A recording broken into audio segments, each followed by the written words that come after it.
ओम शांति।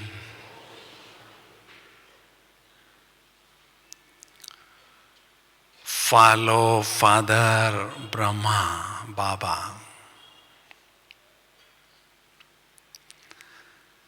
जैसे जैसे जनवरी मास हमारे सामने आता है, ब्रह्मा बाबा प्यारे हमारे सामने बार बार दिखाई देते हैं और दिल कहते हैं कि मैं प्यारे ब्रह्मा बाप समान बनूं, क्योंकि ज्ञान के सागर शिव बाबा ने जो सत्य ज्ञान दिया है, उस सत्य ज्ञान के प्रतिमूर्ति सबसे पहले प्यारे ब्रह्मा बाबा बने। तो प्यारे ब्रह्मा बाबा हमारे सामने रोल मॉडल हैं। जब हम मधुवन में जाते हैं तो ब्रह्मा बाबा हमें शांति स्तंभ के रूप में दिखाई देते हैं। अभी भी बाबा शांति स्तंभ के रूप में हमारे सामने प्रत्यक्ष रूप में खड़े हैं, ऐसा अनुभव होता है। शांति स्तंभ अर्थात बहुत ऊंची स्थिति बाबा ने अपनी बनाई थी। लाखों करोड़ों आत्माओं को प्रेरणा प्रदान करने वाली स्थिति बनाई थी।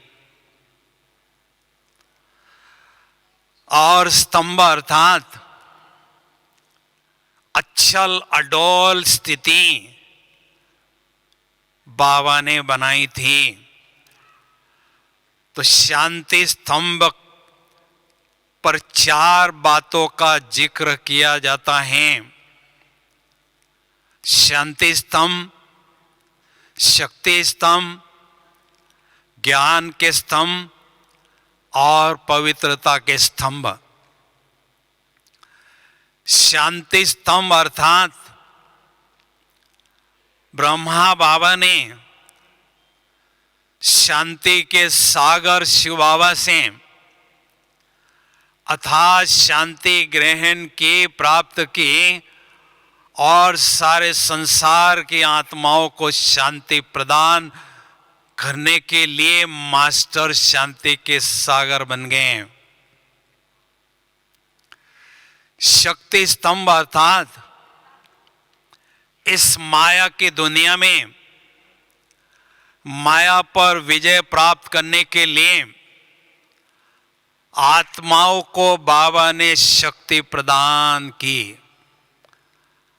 जैसे बाबा शक्ति के सागर बन चुके थे। ज्ञान के स्तंभ अर्थात ज्ञान के सागर को ही अपने में समा लिया था ब्रह्मा बाबा ने और सारे संसार की आत्माओं को ज्ञान रत्नों के अमूल्य धन से साहूकार बनाते गए और मास्टर ज्ञान के सागर बन गए। और पवित्रता के स्तंभ की तो बात ही निराली है। पवित्रता को ब्रह्मचर्य शब्द से पुकारते हैं।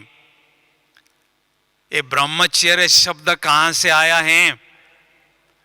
ब्रह्मा के नाम से ब्रह्मचर्य का शब्द उत्पन्न हुआ है। अर्थात ब्रह्मा बाबा ने सारे संसार में सबसे ऊंची पवित्रता की स्थिति प्राप्त की थी, जहां कोई भी धर्मात्मा, पुण्यात्मा, महान आत्मा छू तक नहीं सकी। इतनी पवित्रता की स्थिति बाबा ने बनाई थी, इसलिए उनके नाम से पवित्रता को ब्रह्मचर्य के नाम से पुकारते हैं। तो ब्रह्मा बाबा को फॉलो करने के लिए हमें बाबा के कुछ विशेषताएं, कुछ कलाएं, कुछ गुण हमारे सामने रखना जरूरी है। वैसे तो ब्रह्मा बाबा की जीवन ही खुली किताब की तरह हमारे सामने है, केवल हमें कॉपी करना है। दुनिया में जितनी भी यूनिवर्सिटीज होती हैं, उसमें कॉपी करना मना होता है, लेकिन इस यूनिवर्सिटी में कॉपी करने के लिए खुली छुट्टी दिए हैं। बल्कि जो बहुत अच्छी तरह से कॉपी करते हैं, उनको एक्स्ट्रा बख्शिश भी दिया जाता है। इसलिए हमें ब्रह्मा बाबा की फोटो कॉपी बनना है। मैं प्रकाश मणि दादी जी को जब भी मिलता था तो दादी जी को कहता था कि दादी जी, आप तो ब्रह्मा बाबा की कार्बन कॉपी बन चुकी है, फोटो कॉपी बन चुकी हैं। ब्रह्मा बाबा की कमी आपने महसूस होने ही नहीं दी। ब्रह्मा बाबा के अव्यक्त होने के बाद भी सारे यज्ञ को अच्छी तरह से चलाती रही, बढ़ाती रही और ब्रह्मा बाबा की साकार रूप में महसूसता भी कराती रही। तो हम बाबा के कुछ विशेषताएं विस्तृत रूप में आपके सामने रखना चाहेंगे, ताकि ब्रह्मा बाबा को फॉलो करना बहुत सहज होगा। हम कहते हैं हमारा ब्रह्मा बाबा से बहुत प्यार है, शिव बाबा से बहुत प्यार है, लेकिन प्यार की निशानी क्या है? ब्रह्मा बाबा के मुख से हमारा जन्म हुआ है। शिव बाबा ने उनके मुख वंशावली के द्वारा ब्राह्मण जन्म हमें दिया है। तो शिव बाबा से प्यार हमारा है, उसका प्रत्यक्ष प्रमाण है बाबा के समान निराकारी स्थिति में सदा रहना, निराकारी दृष्टि सदा रखना। और ब्रह्मा बाबा से हमारा प्यार है, उसकी क्या निशानी है? ब्रह्मा बाप समान फरिश्ता स्थिति की अनुभूति करना और कराना, ये उसकी निशानी है। तो सबसे पहली बाबा की विशेषता थी, बाबा सभी के बेहद के पिता थे। जब से शिव बाबा ने ब्रह्मा बाबा को ब्रह्मा नाम से पुकारा और उनके द्वारा लाखों आत्माओं को उनके मुख से अलौकिक जन्म दिया, तब से बाबा का प्यार हर बच्चे के प्रति बहुत बढ़ता गया। हर बच्चे के प्रति बाबा के दिल में सदा कल्याण की भावना पनपती थी। बाबा बच्चों का हर तरह से ध्यान देते थे। यज्ञ में जब भी बच्चे आते थे, बहुत अच्छी पालना अपने बच्चे के समान देते थे। तो हमें भी यही सीखना है कि सभी आत्माओं के प्रति हमारे दिल में कल्याण की भावना पनपती रहे। हमारे से कोई कैसा भी व्यवहार करें, अपशब्द भी कोई हमें बोले, हमारा कोई अपमान भी करें, फिर भी हमें कल्याण की भावना उन आत्माओं के प्रति सदा रखना है। ये धारणा हमें ब्रह्मा बाबा से सीखनी है। दूसरी विशेषता, ब्रह्मा बाबा की दृष्टि सभी के लिए सदा महान दृष्टि रहती थी। चाहे कोई बच्चा गरीब है, साधारण है, योग्य है या अयोग्य है, शिक्षित हैं या अशिक्षित हैं, सबके प्रति बाबा की दृष्टि महान थी, ऊंची थी। बाबा यही सोचते थे, भगवान के जिस पर नजर पड़ी है जरूर वो महान आत्माएं हैं। उनसे बढ़कर और इस दुनिया में और कौन महान हो सकता है। तो ब्रह्मा बाबा सभी बच्चों के प्रति महानता की दृष्टि रखते थे। कभी भी किसी को नीचे दृष्टि से नहीं देखा है और बहुत अच्छी तरह से सबको प्यार करते रहें और महिमा करते रहें, सम्मान की दृष्टि से देखते रहें। कई बार हमें महसूस होता है कि बाबा हमें इतनी ऊंची नज़र से देखते हैं, हम अपने को साधारण नज़र से क्यों देखते हैं। एक बार शिव बाबा का और ब्रह्मा बाबा का डायलॉग चल रहा था सूक्ष्म वतन में। शिव बाबा कहते थे कि ब्रह्मा बाबा, मुझे आपके बच्चों को देखकर कभी कभी हंसी आती है। मैं उनको बहुत ऊंची नजर से देखता हूं, पता नहीं वो अपने को क्यों साधारण समझते हैं। भाई ब्रह्मा बाबा तो हमारी बाजू लेंगे ना, ब्रह्मा कुमार के नाते। तो बाबा कहते थे, बाबा कोई बात नहीं, धीरे धीरे बच्चों को नशा चढ़ेगा, वो स्वयं को महान समझते जाएंगे।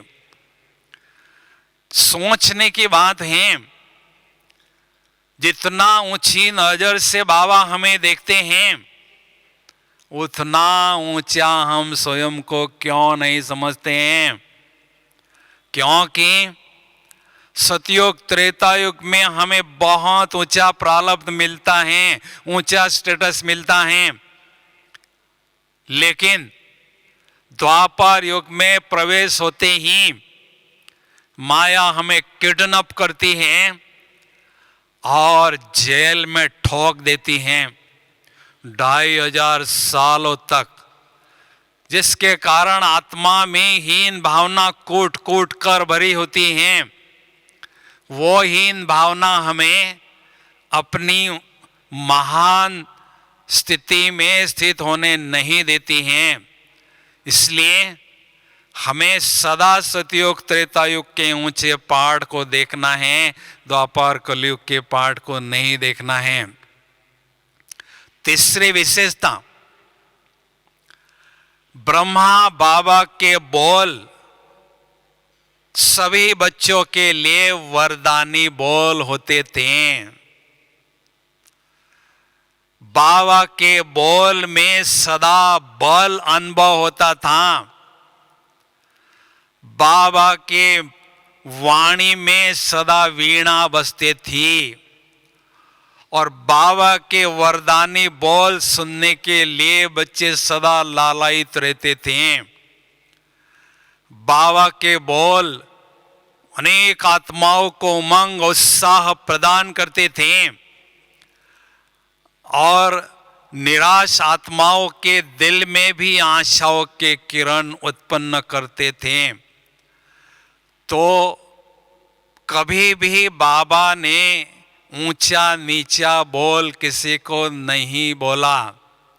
इसलिए हमेशा बाबा के मुख से अमृत बरसता था।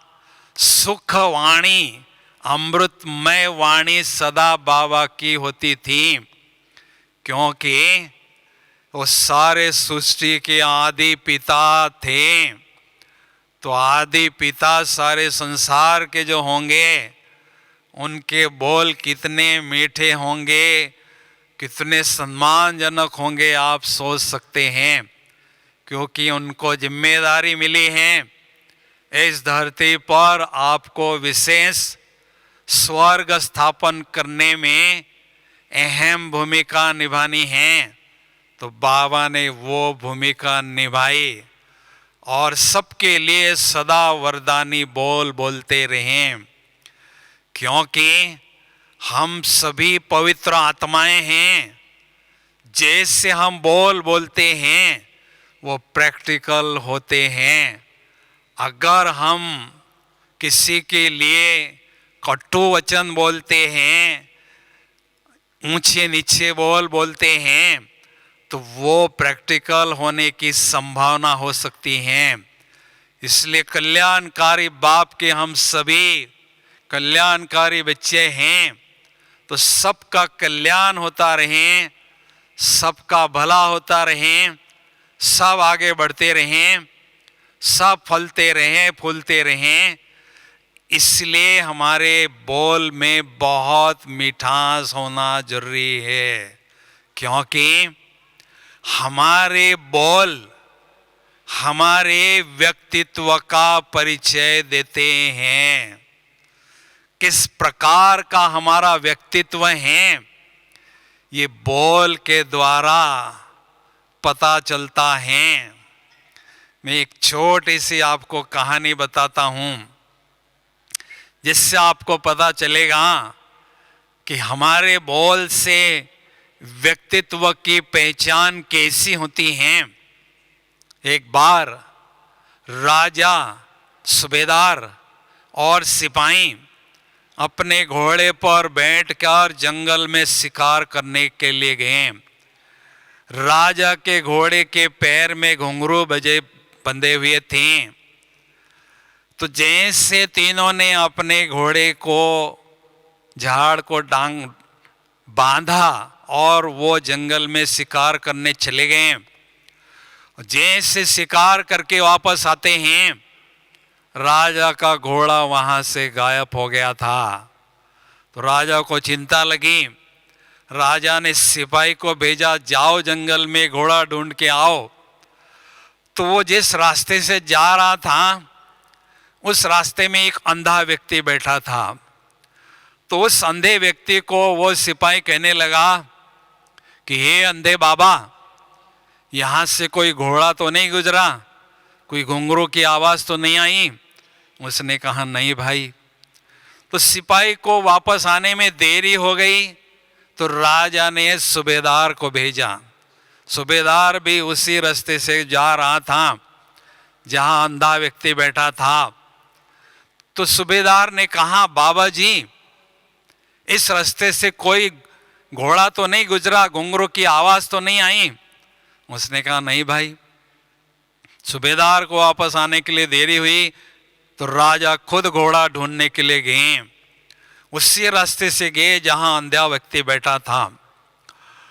तो राजा के मुख से निकला, महात्मा जी, यहां से कोई घोड़ा तो नहीं गुजरा, कोई घुंघरू की आवाज तो नहीं आई?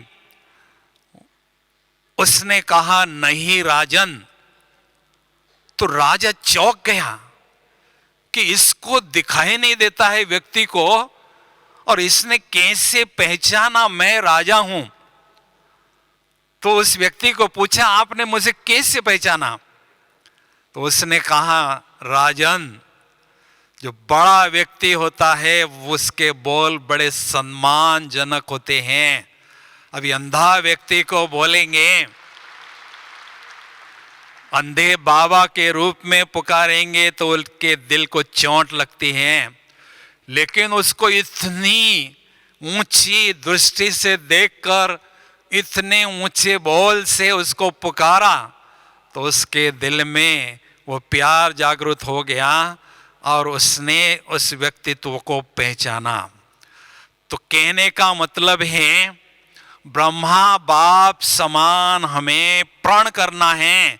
हमारे मुख से कभी भी साधारण बोल या कड़वे बोल, दिल को चुभने वाले बोल कभी भी निकालना नहीं है। ये सीख हमें बाबा के जीवन से सीखनी है। चौथी बात, बाबा की दृष्टि सभी के लिए आत्मिक दृष्टि रहती थी। जब से बाबा को आदि पिता का टाइटल मिला, बाबा की दृष्टि में परिवर्तन हो गया, दिव्यता आने लगी।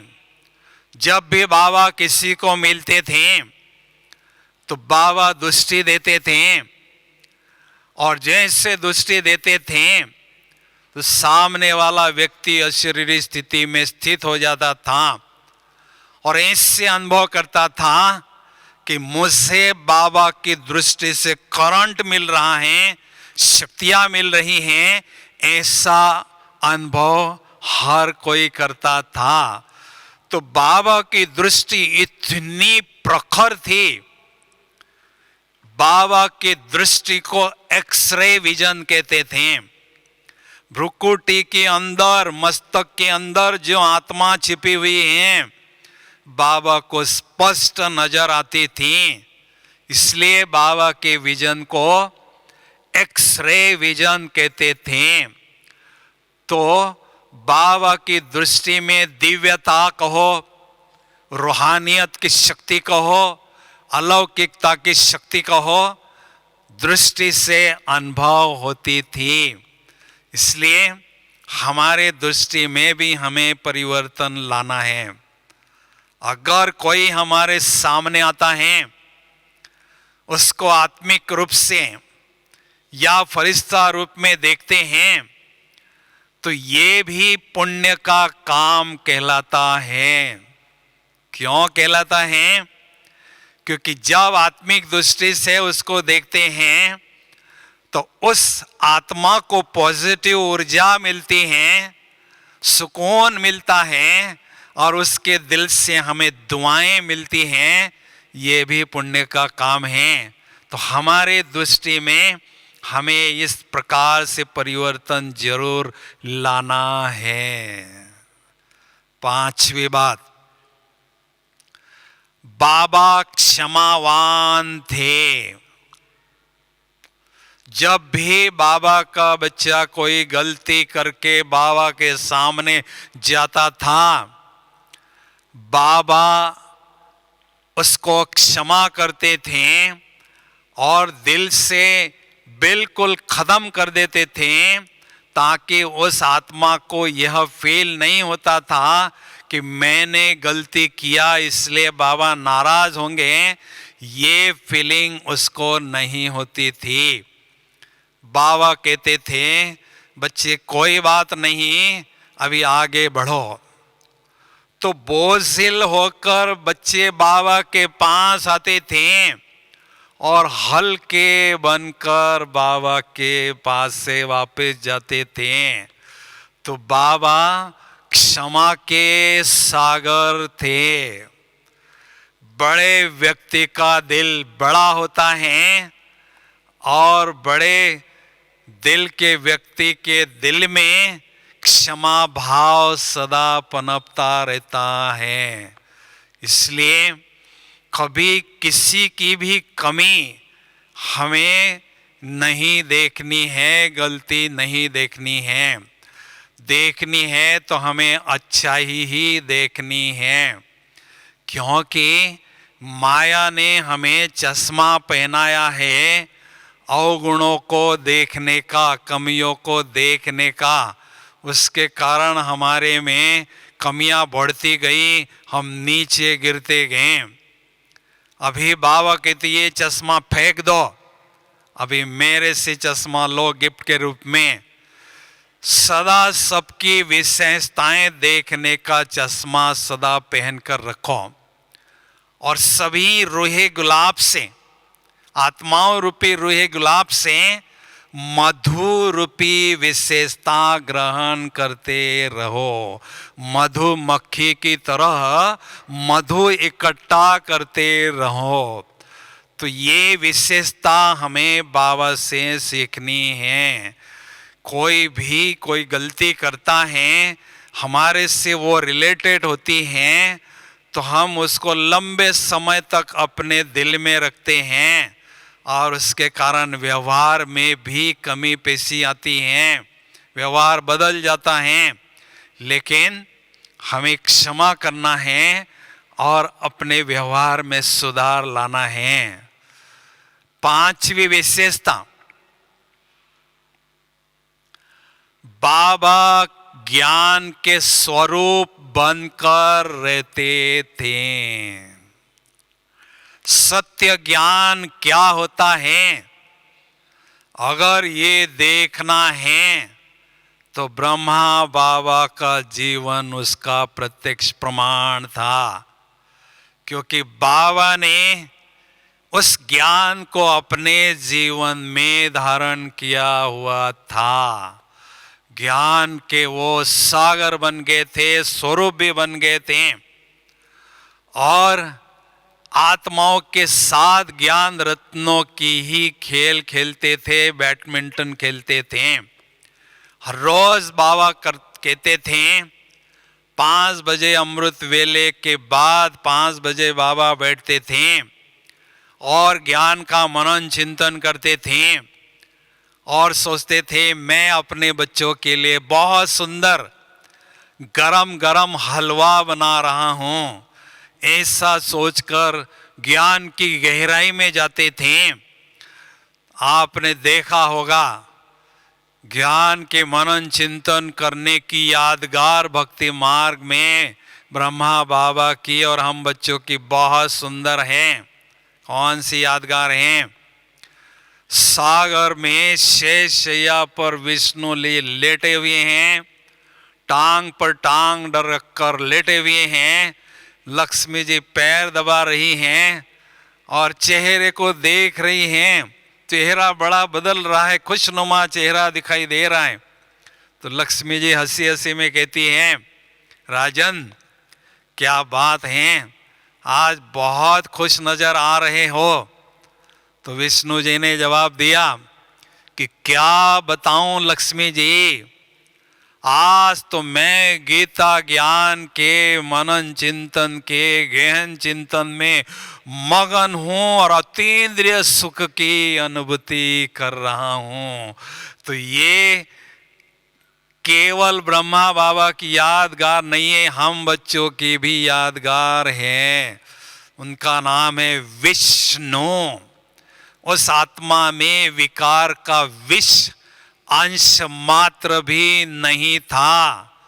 तो ये ब्रह्मा बाबा की यादगार हैं। तो हमें भी ज्ञान का मनन चिंतन बहुत अच्छी तरह से करना जरूरी है। हर रोज मुरली सुनने के बाद एकांत में आधा पौना घंटा जरूर बैठना है। उस मुरली के गहन जो पॉइंट्स होते हैं उसकी गहराई में जाने के लिए, क्योंकि बाबा के हर महावाक्य में बहुत गहरा राज छिपा हुआ होता है। उस गहरे राज को समझने के लिए मनन चिंतन करना हमारी हॉबी हो, क्योंकि हर एक पुरुषार्थी के पास 2 शक्तियां होना जरूरी है। महसूसता की शक्ति जो हमें ज्ञान के विषय से प्राप्त होती है, दूसरी शक्ति है परिवर्तन शक्ति जो योगाभ्यास से हमें प्राप्त होती है। इसलिए जब भी हम किसी से मिलते हैं तो आज की मुरली में बाबा की लहर क्या थी, बाबा के महावाक्य क्या थे, आज की मुरली का महामंत्र क्या था, ऐसा ही हम चर्चा मिलते समय करते रहें और ये ब्रह्मा बाबा से सीखें, ज्ञान रत्नों से खेलते रहना। तो ज्ञान का स्वरूप हमें बनते जाना है। हमारा मुख ज्ञान नहीं बोले, हमारा चेहरा ज्ञान बोले, क्योंकि बाबा ने कहा है अभी आपको चलन और चेहरे से बहुत सेवा करनी होगी, मुख से सेवा करने का चांस नहीं मिलेगा, क्योंकि सुनने वालों के पास आप नहीं पहुंच सकोगे। इसलिए चलन और चेहरे से दूर से ही आपको सेवा करनी होगी। तो उसके लिए हमें ज्ञान को जीवन में धारण करते रहना बहुत जरूरी है। पंडित में और आचार्य में यही अंतर है। पंडित केवल रटी रटाई बातें लोगों को बताता है तोताराम बनकर, लेकिन आचार्य जो होता है वो ज्ञान को पहले आचरण में लाता है, उसके बाद लोगों को बताता है, तो सुनने वाले के दिल पर उसकी अमीट छाप लग जाती है। इसलिए हमें ज्ञान का स्वरूप बनते जाना है। सातवीं विशेषता है ब्रह्मा बाबा की समाने की शक्ति सागर के समान थी। जब भी बाबा किसी की गलती देखते थे, कमी त्रुटि देखते थे, अपने में वो समा लेते थे।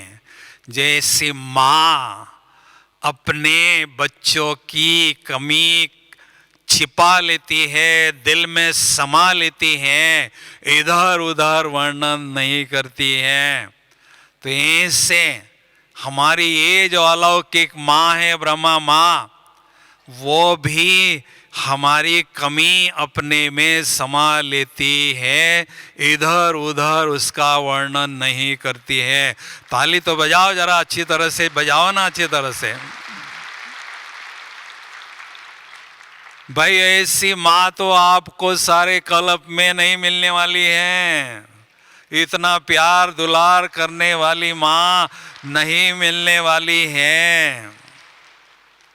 मिलने वाली है भाई, बोलो हाँ या ना। कितना प्यार कितना दुलार हमें इस संगम युग में मिलता है, जो किसी को भी दुनिया में नहीं मिलता है।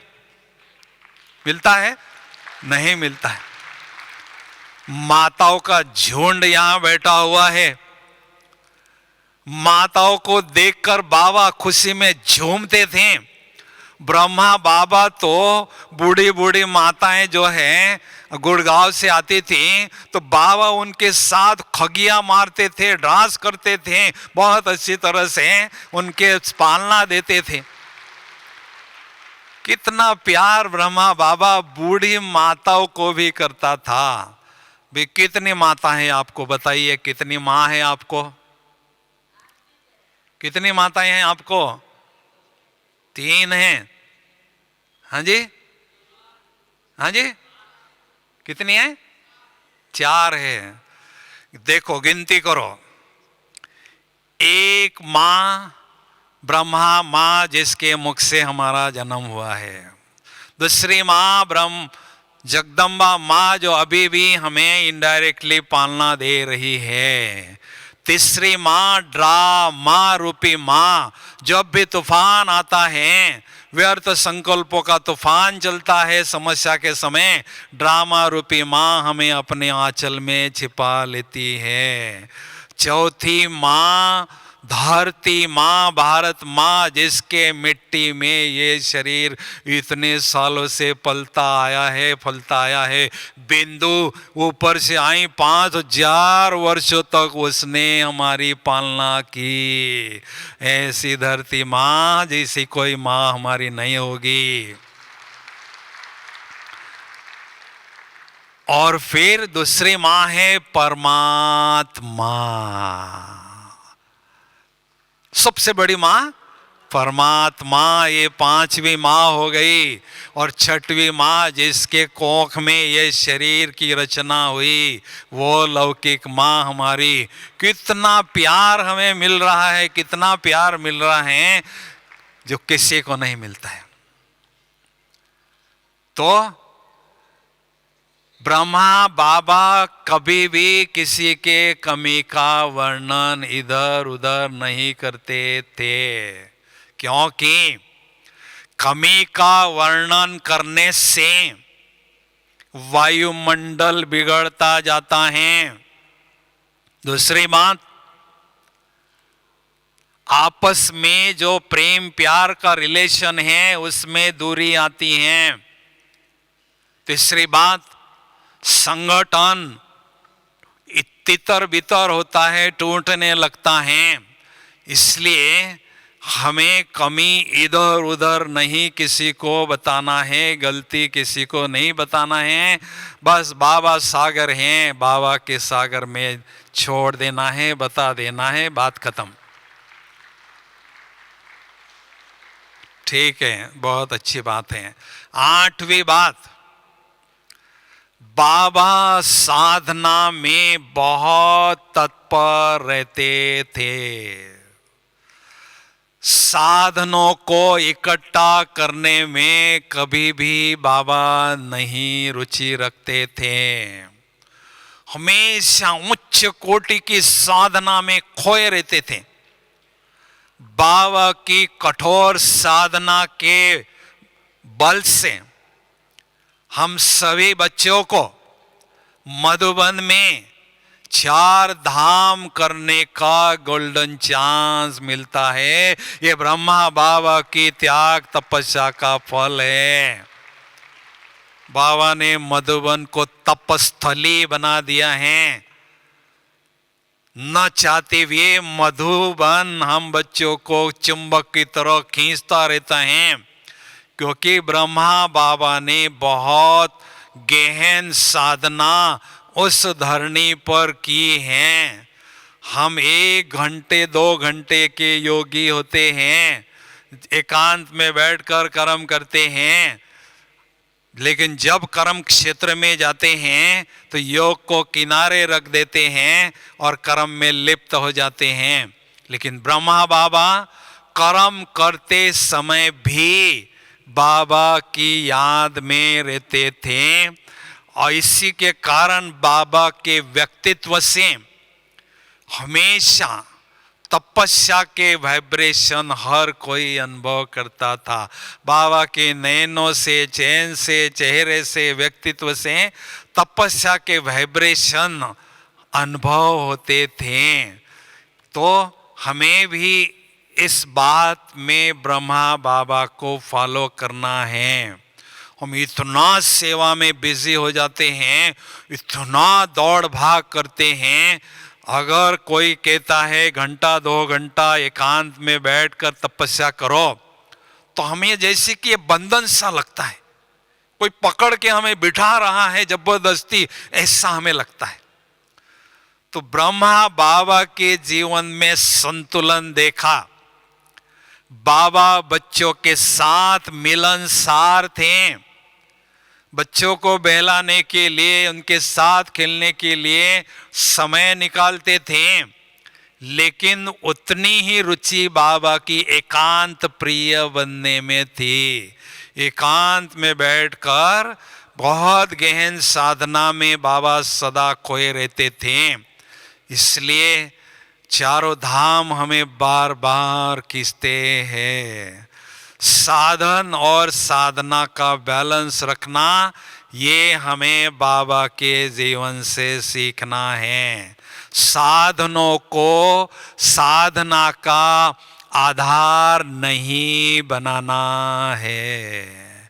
हम क्या सोचते हैं, ये साधन मिलेगा तो मैं तपस्या करूंगा, योग करने के लिए जाऊंगा या बैठूंगा। तो हम साधनों के आधार पर न रहें। तो ऐसी तपस्या हमें बहुत अच्छी तरह से बढ़ाना है। बाद में 9वीं बात है, बाबा सबको सम्मान देते थे। बाबा हिस्ट्री हॉल में हमारी दादियां छोटी छोटी बच्चियां थी, मुरली जैसी पूरी होती थी तो बाबा साहब बाहर आते थे और सबको सैल्यूट मारते थे। याद प्यार नमस्ते करते समय सबको सैल्यूट मारते थे, सलाम करते थे। इतना सम्मान बाबा ने बच्चों को दिया, बाप रे बाप रे, कौन इस दुनिया में इतना सम्मान देगा। गुलजा दादी जी बताती थी कि जैसे छोटे बच्चे थे, बाबा रात को 10 बजे सुलाने के पहले हमारे पैरों के तलवे पर तेल की मालिश करते थे। बाप रे बाप रे, तेल की मालिश करते। ये मेरे होनहार राजे महाराजे रानी महारानियां बच्चे हैं, इसलिए ऊंची उसी ऊंची दृष्टि से बाबा, सम्मान की दृष्टि से बाबा देखते थे। तो हमें भी ये बाबा से सीखना है। एक स्लोगन कभी भी नहीं भूलना है, लिखो, जो देगा मान वही बनेगा महान। महान तो हर कोई बनना चाहता है, लेकिन महान बनने के लिए क्या करना होगा? जो देगा मान वही बनेगा महान। मान देने वाले माननीय बनते हैं। ब्रह्मा बाबा कहते थे मैं आपका ओबीडियंट सर्वेंट हूं, और बाबा ऐसे बच्चों की सेवा भी करते थे क्योंकि हमें बहुत ऊंची दृष्टि से देखते थे।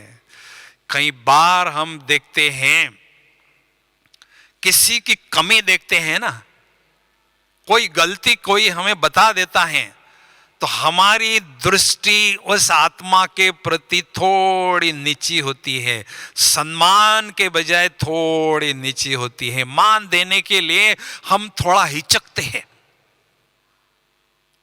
ब्रह्मा बाबा से हमें सीखना है।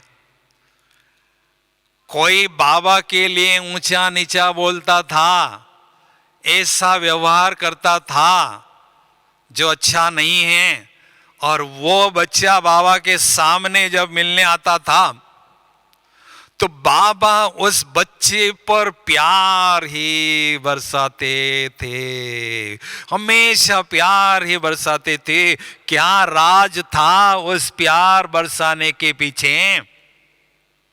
बहुत गूढ़ राज है, ध्यान से सुनना। बाबा कभी भी उस आत्मा का वर्तमान पुरुषार्थी स्वरूप नहीं देखते थे। बाबा उस आत्मा का आदि अनादि स्वरूप देखते थे, अंतिम स्वरूप देखते थे। जब आत्मा ये धरती पर आई थी सतोप्रधान थी, आदि काल में भी सतोप्रधान थी और अंत में भी सतोप्रधान बनकर संपूर्ण बनकर घर जाएगी। तो बाबा ऐसे वर्तमान को नहीं देखते थे, आदि अनादि स्वरूप को देखते थे और सब पर प्यार बरसाते थे, क्योंकि हर एक में कमी है। इस संसार में कोई भी ऐसी आत्मा नहीं है जिसमें कोई कमी नहीं है। हमें कमी को नहीं देखना है, क्योंकि ऐसी एक भी आत्मा इस संसार में नहीं है जिसमें अच्छाई नहीं है, विशेषता नहीं है। हर एक में विशेषता है, चाहे वो ज्ञानी है हो या अज्ञानी हो, सबको हमें सम्मान की दृष्टि से देखना है। भाई आखिर तो मनुष्य का जन्म तो मिला है, कुछ तो उसके अच्छे कर्म हैं, नहीं तो वो कीड़े मकोड़े के योनि में जाता। इसलिए हमें हर एक को बहुत सम्मान की दृष्टि से देखना है। प्रकाश मणि दादी जी को मैंने देखा, 30 वर्षों तक उनके अंग संग मधुबन में रहा, उनके जीवन से बहुत बातें मैंने सीखी। दादी का एक ही महामंत्र था, छोटों को प्यार और समान वाले और बड़ों को सत्कार। इस धारणा से दादी कहां से कहां पहुंच गई, सारे वर्ल्ड की लीडर बन गई थी दादी, सारे वर्ल्ड के, इसी धारणा से।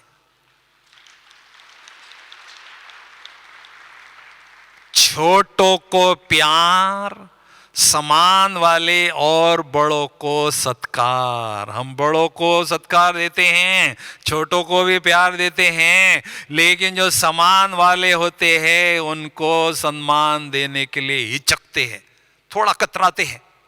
अरे भाई दो ना, दिल खोल के दो ना, जेब से कुछ पैसा आपको नहीं देना पड़ता है, केवल दिल बड़ा रखना होता है और उस आत्मा के प्रति सम्मान की भावना रखनी होती है। इसलिए बाबा से हमें ये सीखना है। 10वीं विशेषता,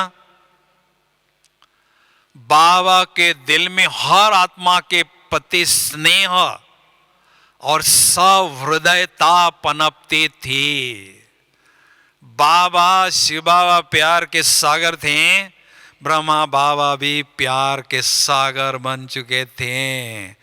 कोई बच्चा या बच्ची बाबा को मिलती थी, हर कोई अनुभव बताता था कि बाबा मुझसे ही सबसे ज्यादा प्यार करते हैं, मुझसे ही सबसे ज्यादा प्यार करते।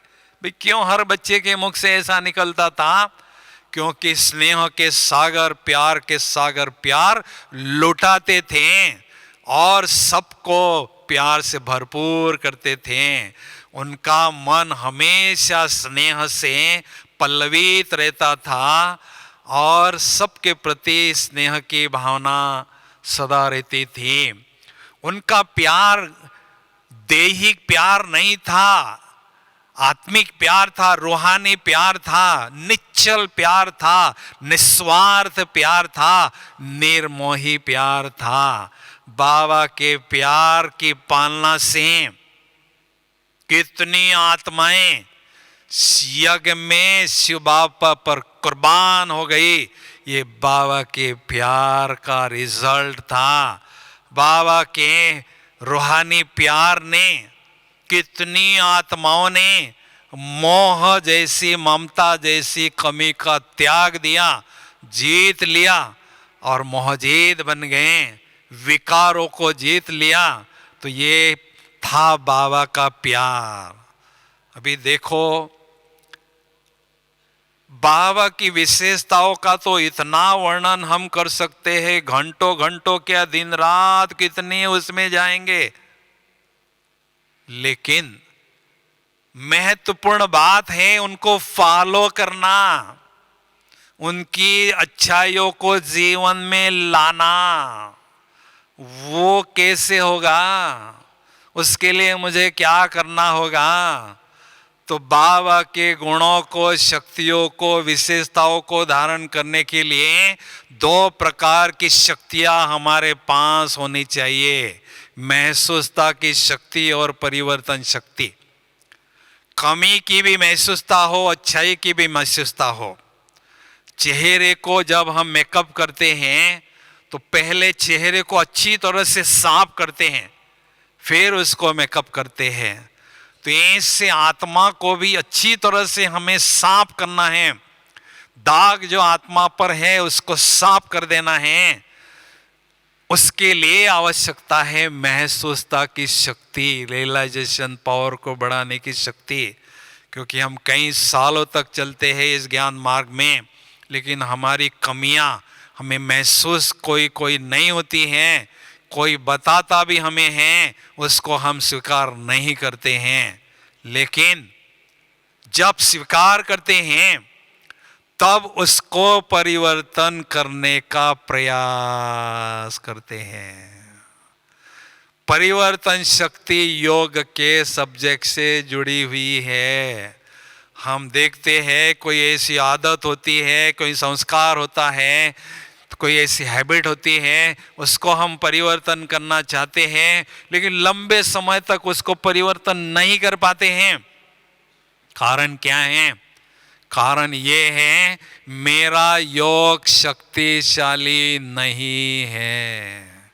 इसलिए बाबा ने इशारा दिया है, मीठे बच्चे, वर्तमान समय के पुकार हैं, ज्वालामुखी योगाभ्यास को बढ़ाना, शक्तिशाली योगाभ्यास को बढ़ाना। क्योंकि साधारण योगाभ्यास से हमारे पुराने जो संस्कार हैं वो गर्म भी होते हैं, नरम भी होते हैं, लेकिन पिघलते नहीं हैं, मेल्ट नहीं होते हैं।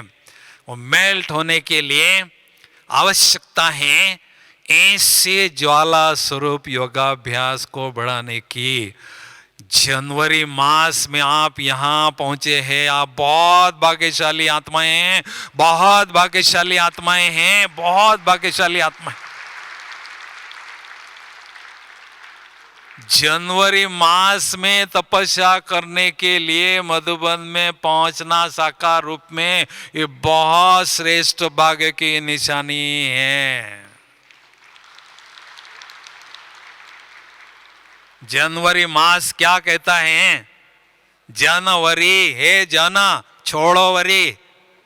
अभी एक ही वरी रखना है, मुझे ब्रह्मा बाप समान बनना है, बाबा को पूरा खालो करना है। अभी दूसरी युक्ति, ब्रह्मा बाप समान बनने के लिए दूसरी युक्ति है,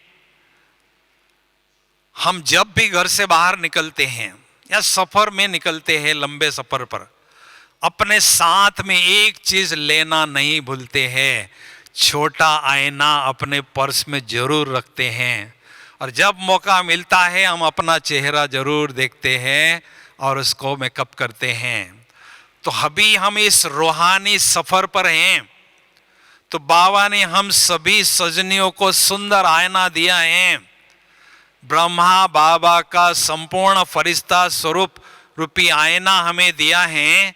उस मिरर में हमें चेहरा आत्मा का देखना है, आत्मा की स्थिति रूपी चेहरे को देखते रहना है, और उसमें कोई कमी पेशी है, एरर होती है, उसको हटाते जाना है। ब्रह्मा बाबा कैसे हैं, मैं आत्मा कैसी हूँ, बाबा कैसे हैं, मैं आत्मा कैसी हूँ। तो बार बार देखते रहने से कमियां निकलती जाएगी और अच्छाइयाँ जीवन में धारण होती जाएगी, और हम ब्रह्मा बाप समान बनते जाएंगे। इसलिए इस आईने में हमें बार बार अपना स्थिति रूपी चेहरा देखते रहना है। तीसरी युक्ति, ब्रह्मा बाप समान बनने के लिए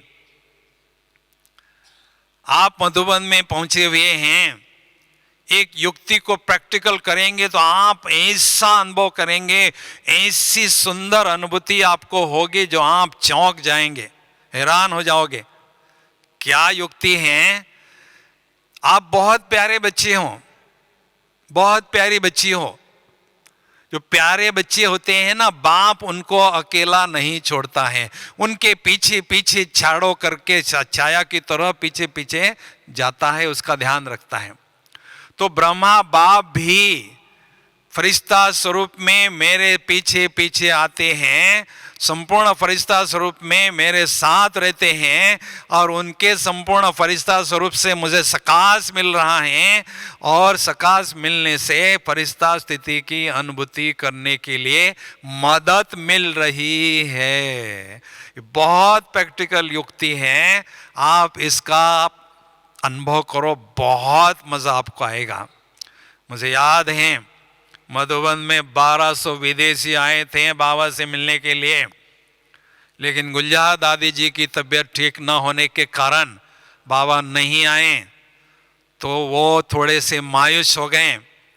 लेकिन जानकी दादी जी ने क्लास में एक बात उनको बताई कि आप संपूर्ण ब्रह्मा बाबा को फरिश्ता स्वरूप में अपने अंग संग अनुभव करो, चलते फिरते उठते बैठते खाते पीते हमेशा बाप दादा का फरिश्ता स्वरूप में कंपनी के रूप में अनुभव करो। उन्होंने वो बहुत अच्छा अभ्यास किया। तो जब बच्चे जाते थे मधुबन से बाहर, अपना अनुभव सुनाते थे, इतना खुशी में झूमते थे, हर एक कहता था बाबा को हम नहीं मिले ऐसा हमें महसूस नहीं होता है। बाबा को हमने बहुत अच्छी तरह से अनुभव किया, बाबा के साथ बहुत अच्छे एंजॉय किए, बहुत सुंदर बाबा के साथ हमने अपनी लीलाएं अनुभव की। सब हर एक उछलता था। तो कहने का मतलब है ब्रह्मा बाप समान हमें कंपनी उनकी अनुभव करते जाना है, तो बहुत अच्छी तरह से हमें सफलता मिलती जाएगी। वो गीत निकालना लता का, वो बाबा आपने इतना प्यार किया। अभी हम बहुत सुंदर योग का अनुभव करने जा रहे हैं। अभी शुरुआत आपकी अच्छी होगी तो 4-5 दिन आपकी स्थिति बहुत अच्छी होगी। इसलिए ये टाइम थोड़ा सुस्ती का है। इसलिए मैं चाहूँगा आप सभी खड़े हो जाएंगे और थोड़ा सा हम एक्सरसाइज करेंगे।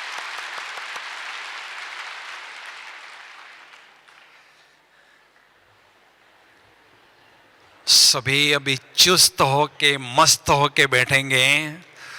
बिल्कुल आधा घंटे के लिए हम यहाँ से गायब हो जाएंगे।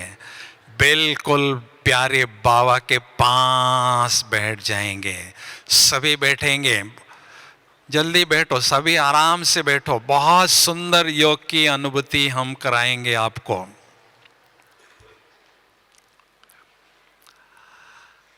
ओम शांति।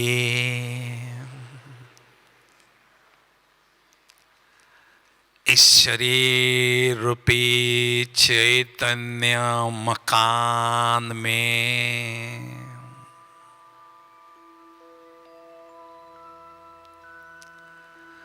मैं निराकार ज्योति बिंदु आत्मा मकान मालिक भ्रुकुटी के मध्य आंखों रूपी खिड़कियों के पास विराजमान हो।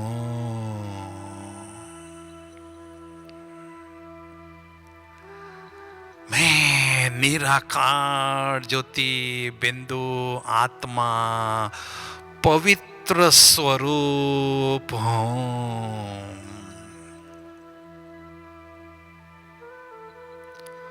पवित्रता का दिव्य और भव्य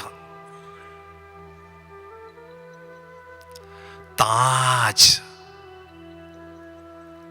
मुझ आत्मा ने धारण किया है।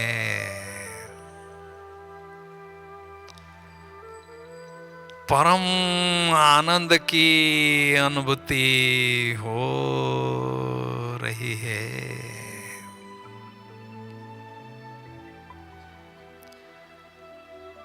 मैं शिव बाप समान निराकारी स्थिति में स्वयं को अनुभव कर रही हूँ।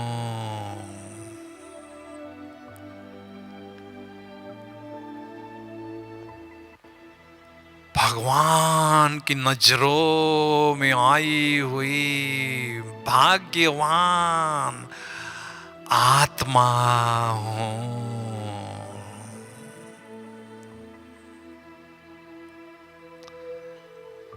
सारा संसार जिसका गायन करता है वो भगवान स्वयं मेरे भाग्य का गीत मुरली में हर रोज गाते ही रहते हैं। मुझसे अपने भाग्य पर नाज है।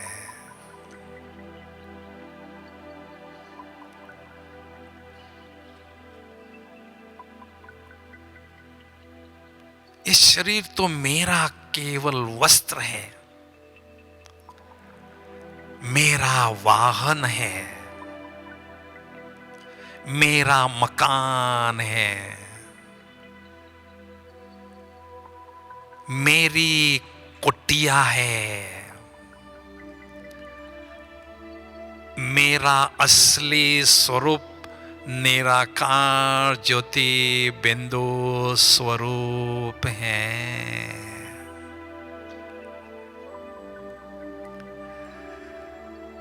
मैं निराकार ज्योति बिंदु आत्मा इस देह रूपी मकान से न्यारी होकर बुद्धि रूपी विमान में बैठकर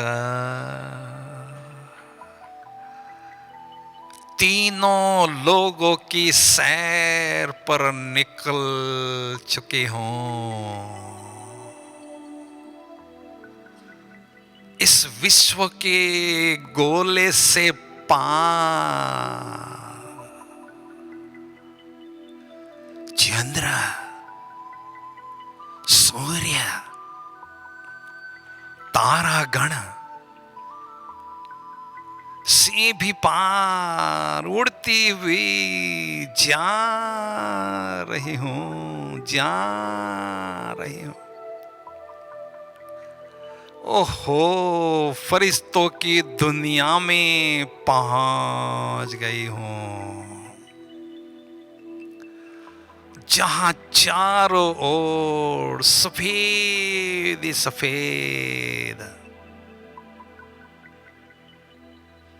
दिव्य प्रकाश ही प्रकाश है, पवित्रता ही पवित्रता है। मुझ निराकार ज्योति बिंदु आत्मा ने दिव्य प्रकाश पुंज की चमकीली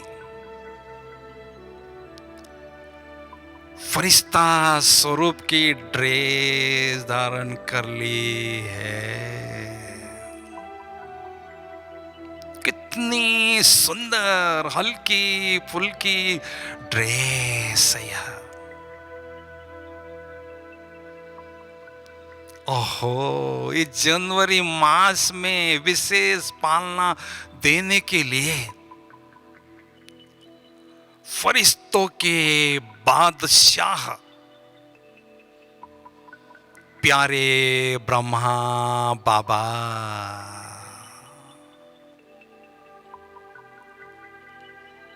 अपने संपूर्ण फरिश्ता स्वरूप में मेरे समक्ष विराजमान है। मेरे अति प्यारे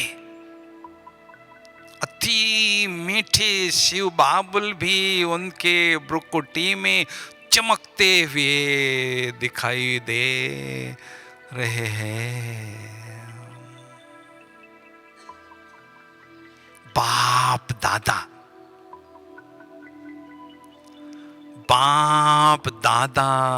मुझ फरिश्ते को अति स्नेह भरी दृष्टि दे रहे हैं।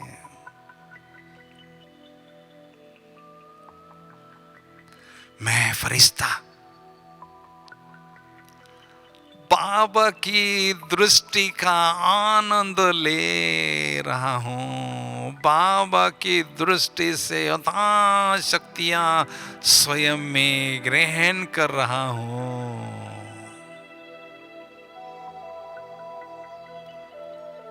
बाबा की दृष्टि का आनंद लेते लेते बाबा की बाहों में समा गया हूं।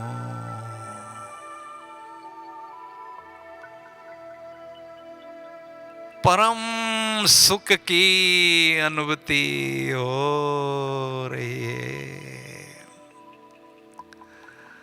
बाबा के नैनों में स्नेह के मोती चमक रहे हैं।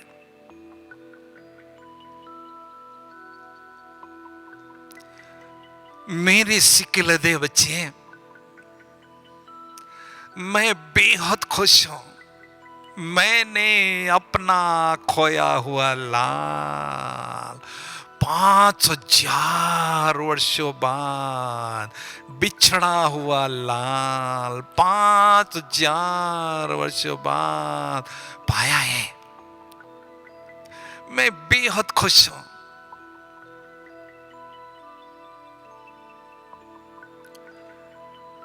मेरे दिल तख्त नशीन बच्चे, इस फरिश्तों की दुनिया में आपका सदा स्वागत है।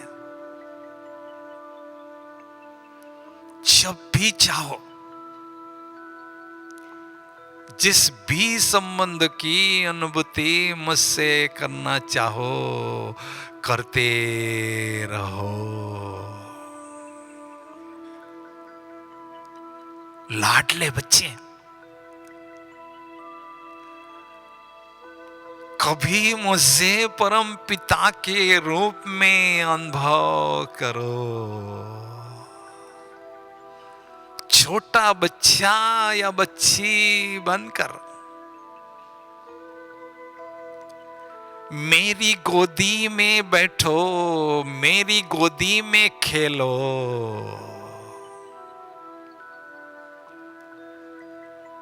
मेरी अंगुली पकड़कर चलो।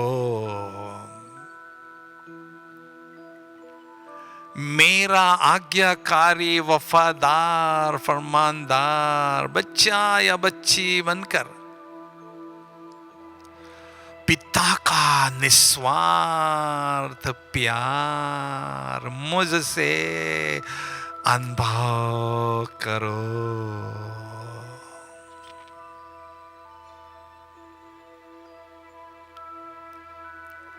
मेरे नूरे रतन बच्चे,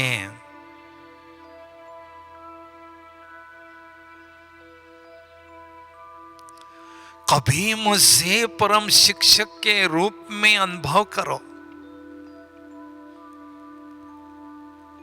मैंने स्वप्न में भी नहीं सोचा था कि सर्वशक्तिवान निराकार भगवान मुझे साकार में आकर पढ़ाएंगे। कभी नहीं सोचा था। वो हर रोज दूर देश से आकर ब्रह्मा तन द्वारा मुरली के माध्यम से मधुर शिक्षाओं से मुझे सजाते हैं।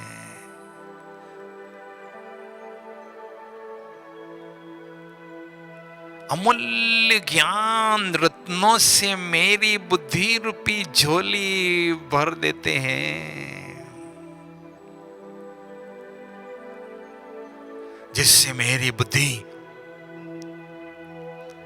दिव्य और दुरंदेशी बनती जा रही है। सचमुच मुझे अपने टीचर पर नाज है।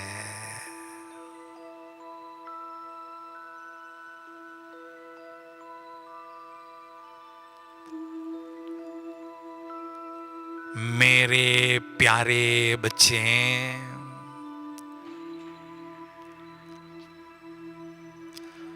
कभी मुझे परम सद्गुरु के रूप में अनुभव करो।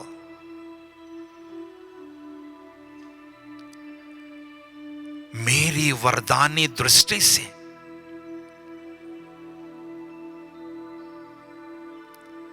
अनेक वरदान प्राप्त करते रहो। मेरा वरद हस्त सदा अपने मस्तक पर अनुभव करो।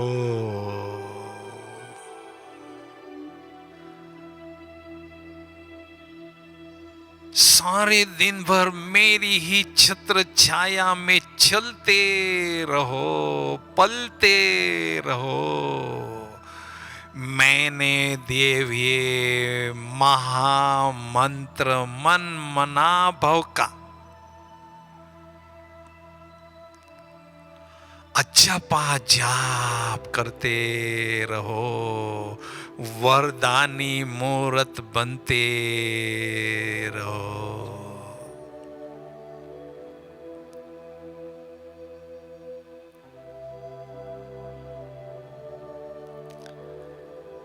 मेरे दिल तख्त नसीन बच्चे,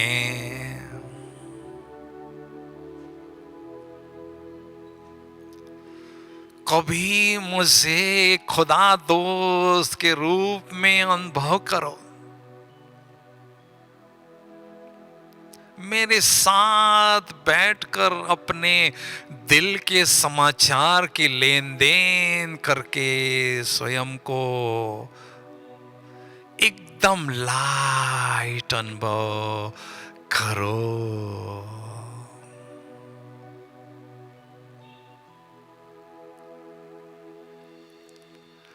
मेरे साथ खाओ, मेरे साथ खेलो,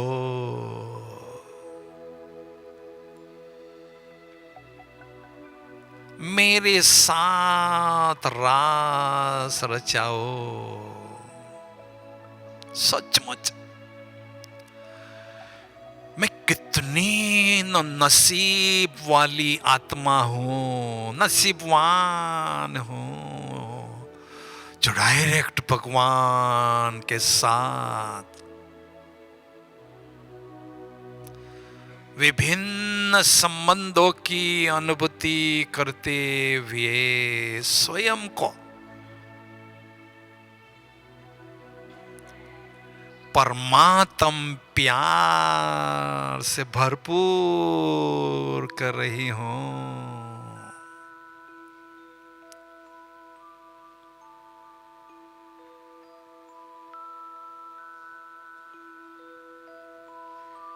इस जनवरी मास में वरदानों के सागर से अनेक वरदान प्राप्त कर रही हूं।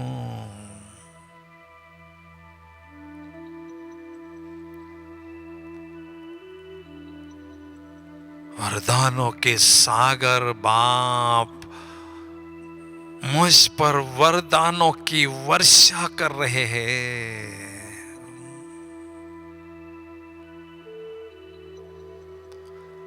फरिश्ता स्वरूप की चमकीली ड्रेस को छोड़कर मैं निराकारी ज्योति बिंदु आत्मा पुनः बुद्धि रूपी विमान में बैठकर निराकारी दुनिया की ओर मिलन का आनंद लूट रही हूं।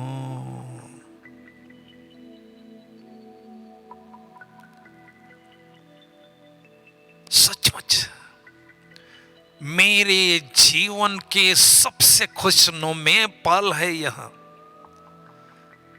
जब मैं आत्मा डायरेक्ट भगवान के सानिध्य में स्वयं को अनुभव कर रही हूं, उनकी कंपनी का आनंद लूट रही हूं।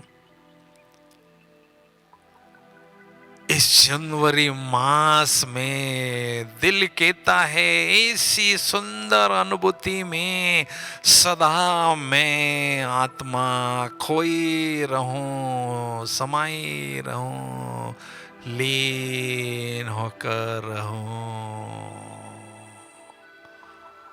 वारे में वाह मेरे बाबा, वाह मेरा भाग्य।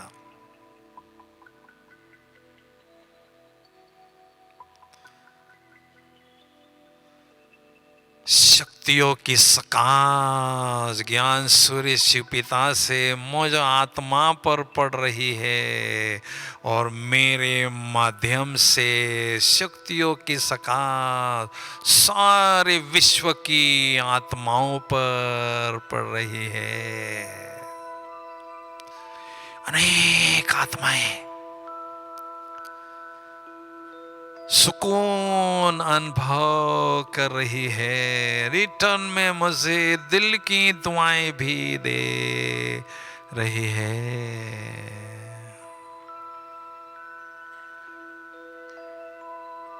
भाग्य विधाता से मैं भाग्यशाली आत्मा भाग्य लूट रही हूं और लुटा रही हूं।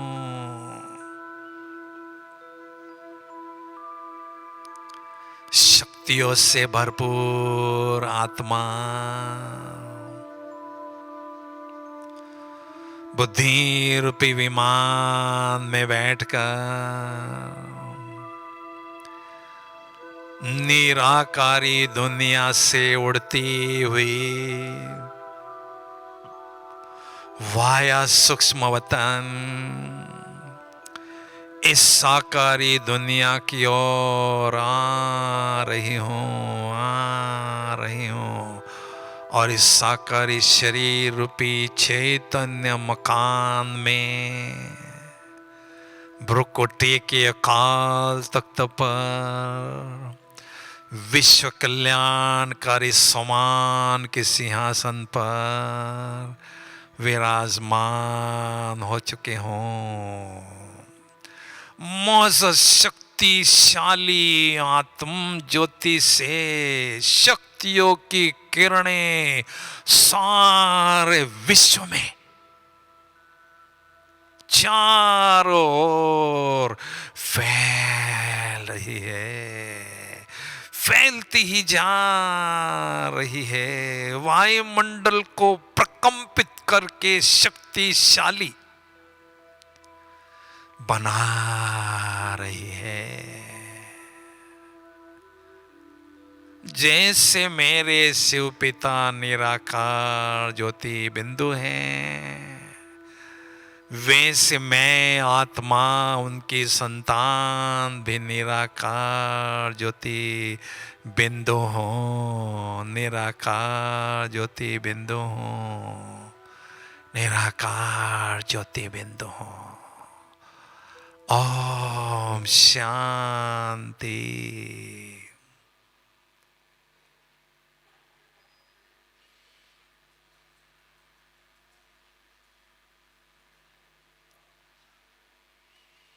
ओम शांति।